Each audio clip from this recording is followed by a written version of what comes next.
Seja muito bem-vindo a mais uma aula. Sou o Léo Scaldini e espero que você tenha assistido às aulas anteriores e que isso tenha trazido clareza para você. Eu sei que às vezes eu pego muitos conceitos externos ao produto para poder trazer lucidez, tá? E então, às vezes isso facilita para muita gente, às vezes isso complica para muita gente. Então, se você ficou com dúvida, por favor, comenta aqui embaixo a sua dúvida, porque eu vou gravar novas aulas para te ajudar para que você entenda perfeitamente. Uma coisa que eu tenho plena noção, tá? Tem pessoas que têm facilidade de assistir aqui e entender, tem pessoas que precisam anotar, fazer anotações, tem pessoas que precisam fazer juntos, cálculos junto comigo. Então, tem várias pessoas que são completamente diferentes. A maneira que eu falo, ele pode fechar o olho e não ver vídeo nenhum. Ele vai ouvir minha voz explicando e ele vai entender, mas, cara, eu sei que são perfis diferentes. Então, se você ficou com alguma dúvida na minha forma de explicar, na minha forma de comunicar, comenta aqui embaixo que eu vou dar um jeito de fazer você entender, tá? Então, vamos lá. Essa aula eu vou mostrar para você algumas nomenclaturas do consórcio, alguns termos que são padrões nesse mercado, algumas regulamentações. Não vou entrar em mérito de lei porque seria muito chato, mas o que é o básico que você precisa saber é quem é autorizado para poder vender consórcio no Brasil, administrar grupos de consórcio, como é que é a burocracia para você tirar o dinheiro após contemplado, como é que é a burocracia para você entrar num grupo de consórcio. Então, tudo isso vai ser passado nessa aula, que parece que é muita coisa, mas vai ser muito rápido. É simples, tá? Consórcio é simples. Vamos lá, nomenclaturas. Você já deve ter ouvido falar de assembleias. Assembleia é um evento onde eu vou verificar quais foram os maiores lances e falar, ó, tal grupo, tal cota foi contemplado. Tal grupo, tal cota é de quem? Ah, é do Léo. Então, avisa o Léo lá, manda um e-mail para ele dizendo que ele foi contemplado. Então, a Assembleia é um evento onde eu verifico quais foram os lances. Tá? Sorteio. Sorteio é sorte, tá? E tem algumas empresas que fazem aquela gira-gira de bolinha, né? O globo giratório. E tem empresas que usam a Loteria Federal. Quais que passam mais credibilidade geralmente? São a Loteria Federal, tá? Que a gente sabe que não tem como manipular. Mas como é que funciona isso? Vou pegar o exemplo da administradora que eu trabalho. Aqui, a linha de corte para imóvel, por exemplo, no dia 15. Quem paga até o dia 15 participa da próxima Assembleia. Então, pagou no dia 15, a primeira extração da Loteria Federal após essa data é a que eu vou usar. Então, vamos supor que a Loteria Federal, após o dia 15, a primeira extração saiu o número 1135. Então, eu vou ver se tem alguma cota dentro de todos os grupos que seja exatamente 1135, que essa pessoa foi sorteada. Aí, o que a Assembleia faz? Na Assembleia, eu vou verificar se a pessoa dona da cota 1135, se ela pagou em dia. Porque se ela está inadimplente, ela perdeu a contemplação. Então, aí eu vou para a segunda chamada da Assembleia, 2 dias depois, aproximadamente. Poxa, a pessoa da cota 1135 não pagou o consórcio em dia, perdeu a contemplação. Qual que é o número mais próximo de 1135 que pagou o consórcio em dia? Aí eu vou buscar as pessoas ali mais próximas desse número sorteado para contemplar, para liberar o crédito para elas. Então, poxa, o consórcio foi feito para pagar em dia. E cerca de 30%, 32% das pessoas que estão dentro de um grupo de consórcio não pagam as parcelas em dia. Então, quando a gente fala de estatísticas de contemplação, considerando todas as pessoas no grupo, cara, você pode ter certeza que a estatística é muito mais favorável a você, porque muita gente, infelizmente, não paga a parcela em dia, por desorganização. Tá? Por mais que os vendedores avisem, tem a cobrança por e-mail, hoje tem a DDA lá no aplicativo, avisando, foi gerado um novo boleto com vencimento dia tal. Infelizmente o brasileiro tem o costume de deixar atrasado, tá? Coisa que eu tenho certeza que você que está assistindo esse treinamento aqui não vai deixar acontecer, se você tiver um consórcio, é claro. Então, sorteio, Loteria Federal, ou Globo, onde eu trabalho é Loteria Federal. Eu tenho as assembleias, que geralmente são chamadas de Assembleia Geral Ordinária, que AGO. AGO é Assembleia, a gente é mais comumente chamado de Assembleia só, mas é uma Assembleia Geral Ordinária, que todo mês tem. Então todo mês eu vou ter assembleias, todo mês eu tenho AGO. Agora, eu tenho também algumas assembleias que são extraordinárias, são aquelas, poxa, eu quero mudar alguma regra do grupo. Eu quero permitir que esse grupo tenha, por exemplo, um redutor de parcela nos novos consociados. Então, poxa, eu quero fazer essa alteração, eu tenho que convocar uma nova assembleia extraordinária para propor isso para todos os consociados. Nesse caso, essa é chamada de Assembleia Geral Extraordinária, AGE, tá? Então, são alguns termos aí que você precisa entender. A AGE não é muito comum, tá? O mais comum é a Assembleia Normal, que é a AGO, Assembleia Geral Ordinária, que é onde verificamos as pessoas que são contempladas. O termo contemplação. Contemplação é o termo que a gente usa para descrever quem teve a cota com disponibilidade de retirada, de faturamento. Então, quem foi contemplado? A pessoa que foi sorteada, ou a pessoa que ofertou um lance maior do grupo, ou a pessoa que se encaixou dentro do cenário para liberação do crédito de qualquer forma. E por que eu falo de qualquer forma? Porque eu expliquei para você nas aulas anteriores o lance livre. O lance livre é o maior lance do grupo, é o que leva à contemplação. Mas as administradoras, elas têm possibilidade de criar outras modalidades de lance. Vou te dar um exemplo. Aqui na Demicon a gente tem no consórcio de imóvel o lance fixo de 20%, o lance limitado de 40%, que eu chamo de fixo de 40% também para facilitar, porque são iguais, só que um é de 20% e um é de 40%. E eu tenho o lance fidelidade. Isso tudo antes de chegar no lance livre, que é o maior lance do grupo. Então, eu dou possibilidade para que pessoas com menos valor de lance consigam também aumentar as probabilidades de contemplação. Tá? Então, eu tenho várias formas de contemplação por lance aqui. Então, é por isso que eu usei o termo independente da forma. Mas o contemplado é a pessoa que se enquadrou dentro de uma forma, ou ele foi sorteado, ou ele foi contemplado no lance livre, ou tendo o maior lance dele, ou ele foi contemplado em uma das modalidades de lance fixo. Contemplada é aquele que se encaixou dentro das regras para retirar o dinheiro, para liberar o dinheiro. Tá? Então, se ele se encaixou e está com dinheiro disponível para retirada, disponível para faturamento, ele foi contemplado. Tá? Mas ser contemplado é diferente de faturamento. No consórcio a gente usa o termo faturamento para descrever quando a gente paga, quando o dinheiro sai de dentro do grupo.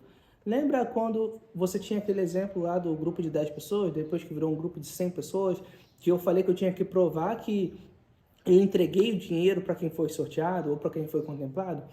É isso, eu tenho faturamento, é quando eu entrego o dinheiro para a pessoa.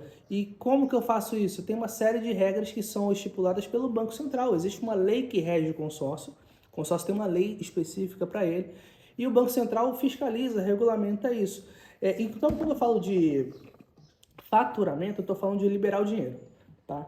E quais são as regras para isso? Aí depende do que você vai fazer. Por exemplo, eu quero comprar um imóvel. Então, quais são as regras para faturamento de compra de um imóvel? O imóvel tem que ter matrícula, que é o RG do imóvel. O RG do imóvel é uma matrícula, confirma quem é o proprietário dele. E nesse imóvel, poxa, eu posso ter uma averbação. A averbação é uma anotação que eu tenho na matrícula dizendo o que tem construído ali. Então, por exemplo, eu tenho uma casa de um andar com tantos metros de área construída, tantos metros quadrados de área construída. Aí você já deve ter percebido que algumas pessoas fazem uma obra, fazem o segundo andar e não registra. O que é esse registro? É uma averbação de que eu fiz mais uma ampliação na minha casa. Tá? Então, se o imóvel tem uma matrícula e tem uma averbação, eu posso efetuar a compra dele. É só isso, Léo? Não, eu tenho que fazer certidões negativas. Eu não posso estar devendo IPTU, eu não posso estar devendo nenhum débito de condomínio, eu não posso estar devendo nenhum imposto. Tá? Então, se eu tenho os documentos, matrícula, averbação e não devo nada, eu posso comprar. Então, existe uma regra ali para faturamento daquele bem. Então, o que acontece a partir de agora? Qual é a outra regra? Dá continuidade nela. O dinheiro, já que eu vou comprar aquele imóvel, o dinheiro não cai na minha conta para eu comprar aquele imóvel. O dinheiro vai cair na conta de quem está me vendendo aquele imóvel. O atual proprietário vai receber o dinheiro, enquanto que no cartório a gente vai estar fazendo a transferência do imóvel para o meu nome. Então, quando eu for fazer um processo de compra e venda de um imóvel, o dinheiro vai para quem está vendendo. E aí o imóvel é transferido para mim que estou comprando. Tá? E a mesma coisa se aplica para automóvel. Tá? O dinheiro vai para quem está vendendo e o automóvel é transferido para mim que estou comprando. Tá? Então, esse é um processo de faturamento, um processo de retirada do dinheiro de dentro do grupo para aquisição de um bem. E o Banco Central, de acordo com a lei, ele exige que o consórcio seja usado para aquisições. Tá? E quando ele fala aquisições, a gente considera também, dentro da lei, Processos de reforma, por exemplo. Então, aí é onde consegue fazer construção. Eu vou fazer a aquisição de material de construção para construir. Estou construindo, então é uma aquisição também. Então, construção, reforma, tudo isso vai entrar dentro da lei também, tá? Então, o faturamento você já entendeu que é o processo que eu uso para liberar dinheiro. E eu acabei de exemplificar aqui o processo de faturamento para compra de um bem. Agora, eu tenho também um processo de faturamento para construção. Então, por exemplo, eu quero construir um imóvel. Eu posso, depois de contemplado, apresentar um cronograma físico e financeiro da minha obra. Por exemplo, nesse cronograma está lá dividido a fundação, está dividido a alvenaria. Depois tem mais uma etapa de acabamento. Vamos supor nesse exemplo aqui que eu separei em 3 etapas e datadas. Então, como é que vai sair o dinheiro para essa obra? Eu vou receber na minha conta, tá? Já que eu estou construindo, o dinheiro vai cair na minha conta, mas de acordo com o cronograma físico e financeiro. Então, por exemplo, eu recebo um valor para fazer a fundação. Fiz a fundação. Aí eu chamo lá a Demicon, falo, Demicon, verifica aqui que agora eu vou partir para a alvenaria. Ela vai lá, verifica, faz o acompanhamento da obra e libera o restante do dinheiro para você fazer a alvenaria. Aí você fez a alvenaria, aí você fala, Demicon, já fiz a alvenaria, agora eu preciso fazer o acabamento. Aí a Demicon vai lá e liberar o dinheiro para você fazer o acabamento. E por que é feito assim na maioria das administradoras? São quase todas, na verdade. É feito assim porque conforme você vai avançando as etapas da obra, você vai aumentando o valor do imóvel. O valor venal do imóvel, o valor de avaliação do imóvel vai aumentando conforme você vai avançando as etapas da obra. Então, pode acontecer assim, ó, só para você ter uma ideia, entender de fato por que existe esse acompanhamento. Vamos imaginar que você comprou um terreno de 100 mil reais para poder construir. Então, se eu for construir alguma coisa ali, qual que é o valor de garantia imobiliária que eu tenho nesse momento? O valor do meu imóvel de garantia é de 100 mil só. Então, às vezes eu não posso liberar mais 100 mil de cara para construir um imóvel ali. Vamos supor que eu quero fazer uma construção que vai me custar 200 mil, além do terreno. E eu não posso liberar 200 mil de uma vez, tendo como garantia um terreno que só vale 100. Então, eu tenho que ir avançando o valor de avaliação do meu bem. Então, por exemplo, eu tenho um terreno que é 100 mil. Aí eu fiz a fundação. Então, a partir do momento que eu fiz a fundação, esse imóvel já vale 150 mil. Aí eu vou lá e faço a alvenaria. Agora o imóvel já vale 200 mil. Aí eu vou lá e faço acabamento. Agora ele já vale 300. Tá? Então, eu vou avançando a obra para garantir que o valor de garantia do imóvel é compatível com o valor que eu estou liberando e mostrando para o Banco Central, estou liberando tantos mil para esse cliente aqui, porque o imóvel de garantia dele é esse e vale tanto. Tá? Então, existe esse acompanhamento para que o valor do imóvel acompanhe o valor que foi liberado pela administradora e declarado lá no Banco Central. Tá? Então, o faturamento de construção é assim, cronograma físico e financeiro. Qual que é o padrão? É o padrão da Caixa Econômica Federal. Se você entrar no site da Caixa, você vai ver qual que é o padrão de cronograma físico e financeiro. E é o mesmo padrão que é usado lá, é o que é usado aqui comigo, por exemplo. Tá? Vou te dar um outro exemplo de faturamento. Eu vou fazer o faturamento de uma reforma. Então, algumas administradoras vão ter regras diferentes dessa burocracia de faturamento, mas aqui, por exemplo, você na reforma não vai precisar ter um cronograma físico e financeiro. Você não vai precisar ter um projeto de reforma aprovado por um engenheiro arquiteto. Você vai precisar ter só o contrato. Então, isso aqui, tá? Tem algumas administradoras que vão te cobrar um projeto, tá? Um projeto, tudo certinho, com todas as medidas, tudo detalhado. Aqui não, aqui você vai fazer um contrato. A reforma vai custar isso para fazer isso e aquilo, assinado por engenheiro, arquiteto. Tendo esse contrato, a Demicon vai depositar esse dinheiro na sua conta e você faz a reforma, tá? Ou não faz, que é o caso de quem alavanca capital usando o processo de reforma, tá? Mas o processo de faturamento inclui eu pegar um imóvel que tem matrícula ok, a verbação ok, não tem dívidas de nada, não tem nenhum débito, a certidão negativa estão tudo ok, tá? E aí eu faço um contrato de reforma e recebo dinheiro em conta. Existe alguma regra adicional nisso? Poxa, o crédito que eu vou pegar da aquisição, ele não pode ser superior ao valor de avaliação do bem. Vou te dar um exemplo, para ficar mais claro. Por exemplo, eu peguei ali 400 mil e quero comprar um imóvel de 300. Cara, pode isso? Não. Eu vou ter que, primeiro, fazer um processo para comprar esse bem de 300 mil. Então, vai 300 mil para conta de quem está me vendendo e sobrou 100 mil lá na administradora. O que eu posso fazer com esses 100 mil? Eu posso abater meu saldo devedor no consórcio ou eu posso fazer um contrato de reforma e receber esses 100 mil na minha conta. Então, são dois processos de faturamento diferentes. Outra coisa, vamos supor que eu quero uma carta contemplada já. Pô, quem compra uma carta contemplada, ele não tem um histórico dentro da administradora para saber se ele é um bom pagador ou não. Então, a regra de avaliação é diferente. Então, por exemplo, eu quero uma carta contemplada para comprar um imóvel de 500 mil, por exemplo. Só que o meu saldo devedor não pode ser superior a 70% a 80% do valor do imóvel. Isso é uma regra aqui na Demicon. Cada administrador vai ter sua regra com relação a isso, com relação aos percentuais. Mas o que você precisa entender? Como eu não tenho o histórico de que você é um bom pagador, e você agora já não é mais um credor, você é um devedor, porque você já está contemplado tirando dinheiro, eu vou ter que garantir que o seu imóvel de avaliação vale o risco. Então, por exemplo, o imóvel vale 500 mil, meu saldo devedor na carta de consórcio não pode ser superior a 350 mil. Tá? Então, poxa, eu vou pegar um crédito aqui de 500 mil que eu vou dar uma entrada de 300. Então, eu abati meu saldo devedor em 300 mil. Se o restante do saldo devedor for menor do que 350 mil, tranquilamente, eu posso comprar o imóvel que eu quiser. Agora, poxa, Léo, não bateu.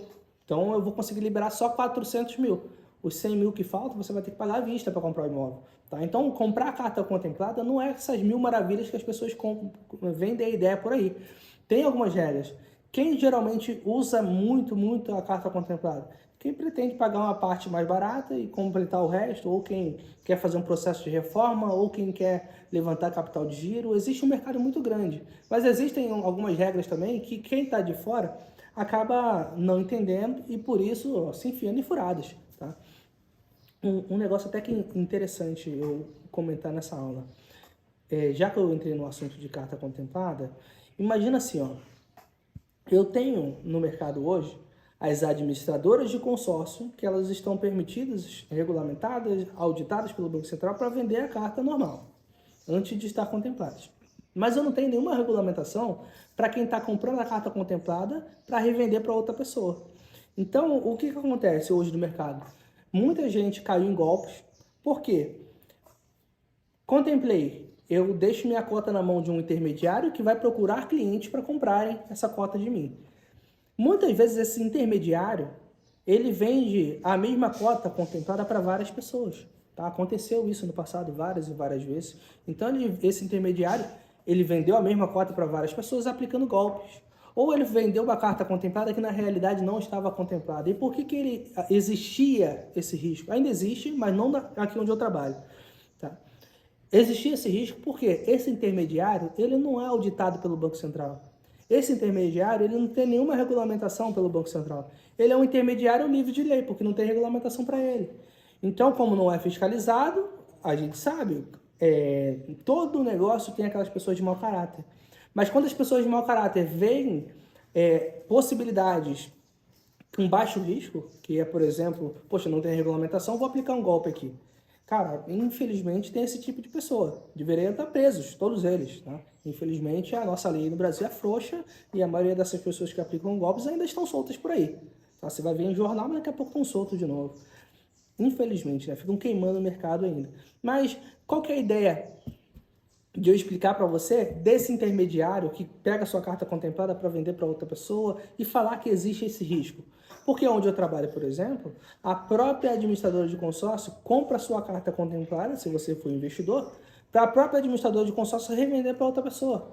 Então, o que a Demicon fez? A Demicon cortou o intermediário, cortou o risco da operação. Então, poxa, Léo, eu quero uma opção menos arriscada, eu quero um negócio legal, eu quero um negócio que está claramente auditado pelo Banco Central, está tudo certinho. Então, eu não posso comprar com o intermediário, eu tenho que comprar com a administradora. Então, se eu tenho que comprar com a administradora, porque a administradora é ela que vai responder para o Banco Central, eu tenho uma segurança muito maior. Tá? Então, hoje, quem são as administradoras de consórcio que recompram cartas contempladas sem envolver intermediários? É só a Demicon, não tem outra. Por enquanto, não tem. Tá? Por quê? A maioria das administradoras de consórcio entende que se elas venderem cartas contempladas, elas vão estar conflitando com o produto principal dela, que é a carta normal, não contemplada. A Demicon não, ela entendeu que tinha um público muito grande aqui que precisava de carta contemplada, tinha um grupo de investidores que estavam arriscando muito, deixando cotas na mão de investidores, e ela entendeu que trazendo cartas contempladas para dentro da administradora, ela conseguiria atender o mercado de investidor, o mercado de carta contemplada e tudo isso regulamentado pelo Banco Central. Tá? Então isso trouxe muita segurança, além de permitir que a gente conseguisse mais investidores no negócio. O que é o investidor? É aquela pessoa que vai pagando consórcio com parcela reduzida até a contemplação. Quando contemplar, ela revende a cota dela para a Demicon, porque eu, como representante da Demicon, vou vender isso para uma outra pessoa. Vou vender uma carta contemplada que a Demicon comprou de outra. Então a Demicon compra de um investidor e eu, que sou representante, vendo para alguém que é apressado, tá? Ou que é alguém que precisa com mais urgência. Então existe o mercado, então a Demicon fez a ponte ainda vinculada ao Banco Central do Brasil, que é quem regulamenta e fiscaliza o consórcio no Brasil. Então, eu já mostrei para vocês aqui algumas nomenclaturas importantes, sorteio, lance, lance fixo. Lance fixo, eu tenho algumas pessoas ofertando o mesmo valor de lance que você, lance fixado. Algumas pessoas ofertando o mesmo valor de lance, e o critério de desempate é um sorteio. Isso aumenta as suas chances de contemplação. Vou te dar um exemplo. Um grupo de automóveis, ele tem 1.000 pessoas. E eu tenho um sorteado por mês. Então, uma contemplação a cada 1.000 pessoas. Eu vou ter várias outras contemplações por lance, tá? Mas vamos falar do sorteio. Tem um sorteado a cada 1.000 pessoas. O lance livre, poxa, eu não tenho o maior lance do grupo, cara. Não tem tudo, vai demorar para conseguir. Eu tenho só 25%, cara. Dá para fazer? Ah, eu vou lá no lance fixo de 25%. Então eu oferto o mesmo valor de lance que algumas pessoas, e aí eu vou ter o desempate por sorteio também. Ainda vai depender de sorteio, só que com um lance muito menor. Aí por que eu falo de aumentar as chances de contemplação? Pensa assim, eu tenho 1.000 pessoas no grupo, mas estatisticamente, se eu olhar todo o histórico do grupo, nos últimos meses, quantas pessoas ofertaram 25% de lance fixo? Entre as 1.000 pessoas, estatisticamente, eu tenho certeza, que eu tenho análise desses dados aqui, eu tenho em média 150 pessoas ofertando esse tipo de lance. Tá? Então eu paro de concorrer em uma contemplação para cada 1.000 e começo a concorrer em 2 contemplações a cada 150 pessoas que ofertam lance fixo. Por que 2 pessoas? Porque em média eu também sei que eu tenho 2 pessoas no mínimo contempladas pelo lance fixo. Então 2 pessoas no lance fixo a cada 150 pessoas que ofertaram esse valor, eu tenho uma contemplação a cada 75 pessoas. Diferente de uma contemplação a cada 1.000 pessoas que eu tenho no sorteio. Tá? Então isso a gente pode utilizar alguns artifícios de lance fixo para aumentar a sua chance de contemplação enquanto você junta dinheiro para ofertar um lance maior. Pode acontecer de você contemplar com um lance muito menor. Tá? Então essas são algumas nomenclaturas, algumas regulamentações, burocracias ali. E agora só uma fórmula básica para você. Como é que eu calculo a parcela do consórcio? A parcela do consórcio é o crédito mais a taxa dividida pelo prazo. Simples assim. Por exemplo, vou fazer um consórcio de 100 meses, um consórcio de 100 mil reais, 100 meses, 100 mil reais, 100 meses, e a taxa de administração desse consórcio é de 20%, um exemplo, tá? Então, qual é o meu custo total? Crédito mais taxa, 100 mil mais 20%, vai dar 120 mil, esse é o meu saldo devedor. 120 mil, em 100 meses eu teria uma parcela de R$ 1.200. Pronto, essa é a parcela do consórcio. É isso, tá? Então, muito simples, crédito mais taxa, divide pelo prazo. Só que aí você já deve ter ouvido falar de parcelas reduzidas, que é um outro termo que tem muito no consórcio. E parcela reduzida não é um desconto. Parcela reduzida, eu reduzo o valor da sua parcela antes da contemplação. Após a contemplação, você volta a pagar o valor de parcela normal, acrescido do que você não pagou antes. Então, o que você não paga antes, você paga depois, diluído no prazo. Isso não vai afetar muito, porque geralmente os prazos são longos. Tá? Mas isso facilita muito para que você invista menos no início, você consiga capitalizar dinheiro para ofertar lance. Então, você paga menos valor de parcela, eu consigo juntar mais dinheiro para ofertar lances maiores. Tá? Então, isso é uma coisa que ajuda bastante. Então, parcela reduzida não é um desconto. Eu reduzo o valor da parcela, após a contemplação, eu pago o que eu não paguei antes. Tá? É basicamente isso. Agora, uma coisa que ninguém fala. Imagina assim, se eu tenho um grupo de 100 pessoas pagando ali parcela normal, sem redução, pagando parcela normal. Então, vamos supor que a parcela é R$ 1.000 para facilitar. R$ 1.000 de parcela e eu tenho 100 pessoas pagando parcela. Então, todo mês eu tenho 100 mil. Então, eu posso contemplar crédito para liberar 100 mil em crédito. Agora, se eu tenho parcela reduzida no grupo, Eu tenho 100 pessoas, só que estão pagando R$ 500 de parcela. Todo mês eu vou ter R$ 50 mil no grupo para liberar contemplações. Então, o grupo que tem parcela reduzida, embora ele seja muito bom para investidor e para quem não pode arcar agora, no momento, com parcelas maiores, ele vai contemplar menos do que um grupo que tem parcela normal. Então, um grupo que tem parcela normal contempla mais do que um grupo que tem parcelas reduzidas, tá? Então, isso aqui é um fato que muitas pessoas não mostram. É evidente, é lógico. O que eu falei aqui é muito lógico. Se eu tenho parcela reduzida, eu tenho menos saldo no grupo, consequentemente, contemplo menos pessoas. Mas as pessoas não param para pensar, sabe? A maioria não se toca disso e o vendedor também não fala. Então, assim, Léo, eu posso pagar a parcela cheia. É melhor pagar a parcela cheia ou é melhor pagar a parcela reduzida? Depende. Se você quer fazer um investimento para revender sua cota contemplada ou comprar um imóvel para pôr para locação, o que eu sugiro é você pagar parcelas reduzidas. Agora, Léo, eu quero comprar um imóvel para mim mesmo, para eu morar, tô querendo um negócio um pouco mais rápido, eu quero o grupo que tem mais contemplações. Então, nesse caso, você vai para o grupo que tem parcela cheia. Agora, não adianta nada você ir para um grupo que pagando parcela cheia, mas nesse mesmo grupo eu tenho pessoas pagando parcela reduzida. Porque você está sendo injustiçado ali. Você paga o valor normal, mas não tem os benefícios de um grupo que todo mundo paga o valor normal. Então você tem que ir para um grupo em que todo mundo paga a parcela cheia ou ir para um grupo em que todo mundo paga a parcela reduzida. Então isso aqui é bom você se atentar dentro da escolha do seu consórcio, por exemplo. Então acredito que as principais nomenclaturas aqui você já pegou e até a próxima aula.